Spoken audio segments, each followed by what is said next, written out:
ઓમ શ્રી કૃષ્ણ પરમાત્મને નમઃ. શ્રીમદ્ ભાગવત કથા દૃષ્ટાંત અને રહસ્ય. ઉદ્ધવ ગોપીઓને પ્રણામ કરે છે અને ઉદ્ધવ કહે છે, તમારા કૃષ્ણ મથુરામાં બિરાજે છે. હું તેનો મિત્ર ઉદ્ધવ તેનો સંદેશો લઈને અહીંયા આવ્યો છું. એ મથુરા છે પણ તમને ભૂલ્યા નથી. એક ગોપી બોલી છે, ઉદ્ધવ, મારા શ્રી કૃષ્ણ તો મારી પાસે છે, મારા હૃદયમાં છે. તું કયા શ્રી કૃષ્ણનો સંદેશો લાવ્યો છે? ઉદ્ધવ, મારા શ્રી કૃષ્ણ મને સર્વમાં દેખાય છે.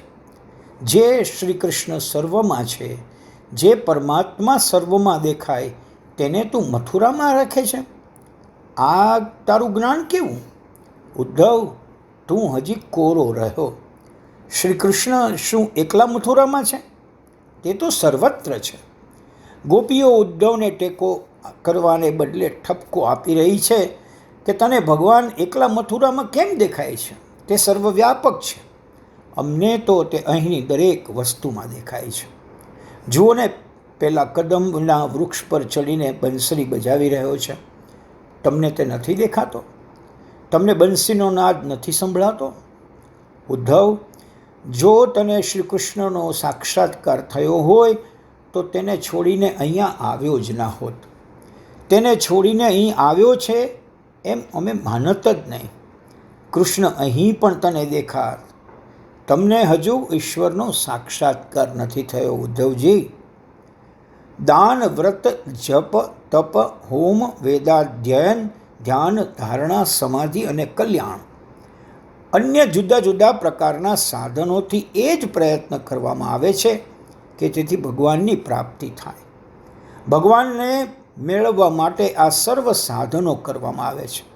ત્યારે ગોપીઓએ આ જપ, તપ વગેરે સાધનો વગર કેવળ પ્રેમ ભક્તિ દ્વારા તે વસ્તુને પ્રાપ્ત કરી છે, એટલે કે ભગવાનને મેળવ્યા છે.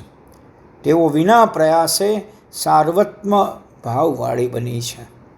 ઉદ્ધવે વિચાર્યું, ગોપીઓને વ્યાપક નિર્ગુણ બ્રહ્મનો ઉપદેશ આપું, તત્વનો ઉપદેશ આપું.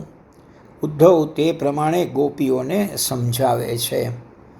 એટલે ગોપીઓ ઉદ્ધવને કહે છે, ઉદ્ધવ, પ્રભુએ અમને જે આનંદ આપ્યો છે તે તારા જ્ઞાનમાં નથી. ઉદ્ધવ, અમે તો કૃષ્ણ કૃષ્ણ છીએ. અમને બીજું કંઈ આવડતું જ નથી. અમે તો ગામડાની અભણ ગોપીઓ છીએ. નિર્ગુણ સગુણનો વિવેક તું ભલે રાખે, પણ કૃષ્ણ પ્રેમમાં અમે તન્મય બનીએ છીએ, એટલે અમારા કૃષ્ણ સામે આવીને દર્શન આપે છે. ઉદ્ધવજી, તમારા એ વ્યાપક નિર્ગુણ બ્રહ્મને આરાધવા અમારી પાસે મન જ ક્યાં છે? મન હતું તે તો કાનુડો ચોરીને જતો રહ્યો. તે ચિત્તનું ચેન નહીં, ચિત્ત જ ચોરી જાય છે. તે ચિત્ત ચેન નહીં, ચિત્ત ચોર ચુરાયો હૈ. ભગવાને મન કાંઈ 10-20 નથી બનાવ્યા. મન એક હતું, તે શ્યામ સાથે ગયું છે. હવે કયા મન વડે તમારા નિર્ગુણ બ્રહ્મનું આરાધન કરી શકું? ઉધો મન ન ભય 10-20, એક હુતો સો ગયો શ્યામ સંગ, કો અબરાધે ઈસ. ઇન્દ્રી શિથિલ ભઈ કેશવ બિનું, જ્યો દેહી બિનું શિસ. આશા લગી રહિત તન શ્વાસા, જીવહી કોટી બરિસ. तुम तो सखा श्याम सुंदर के, सकल जोग के इस. सूर हमारे नंद नंदन बिनु, और नहीं जगदीश. उद्धव, એ નંદ નંદન વગર અમારે મન બીજો કોઈ અન્ય ઈશ્વર છે નહીં. નંદનવન જ અમારું સ્થાન જ છે અને નંદ નંદન જ અમારા ઈશ્વર છે, સર્વસ્વ છે. ઉદ્ધવ, એ કૃષ્ણની વાત તું જવા દે. એ કપટી કાળા કૃષ્ણની અમારે મિત્રતા જ કરવી નથી. તેણે અમારું કાળજું કોરી નાખ્યું છે. ભક્ત કવિ દયારામે કહ્યું, કાળજું કોર્યું ને કોને કહીએ જીરે, કોઈ વસ્તુમાં ક્ષણ ચિત્ત ન ટોટે, અલબેલો આવી બેઠો હૈયે જીરે. દયાના પ્રીતમજીને એટલું જઈ કહેજો, ક્યાં સુધી આવા દુઃખ સહીએ જીરે, વેરી જો હોય તો વઢતા રે ફાવીએ, પ્રાણથી પ્યારો એને લઈએ જીરે. સોળનો ઘાવ માર્યો સ્નેહી શામળીએ, કિયા રાજાને રાવે જઈએ જીરે, કળ ન પડે કાંઈ પેર ન સૂજે, રાત દિવસ ગેલા રહીએ જીએ. શામળીએ સોળમાં કાળજામાં ઘાક માર્યો છે, તેમ છતાં તેની કથા અમારાથી ત્યજી શકાતી નથી. ઉદ્ધવ, અમે તને શું કહીએ?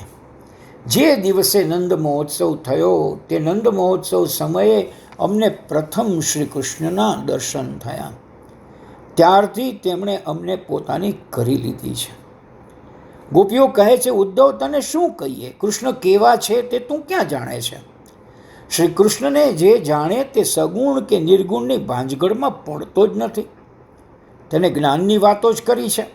ઉદ્ધવ, કનૈયો કેવો છે તે અમે જાણીએ છીએ. ઉદ્ધવ, શ્રી કૃષ્ણને છોડીને તું આવ્યો તેથી લાગે છે કે તને કૃષ્ણના અસલી સ્વરૂપના દર્શન હજુ થયા નથી. તેના અસલી સ્વરૂપના દર્શન થાય તે એક ક્ષણ પણ તેને છોડી શકે નહીં.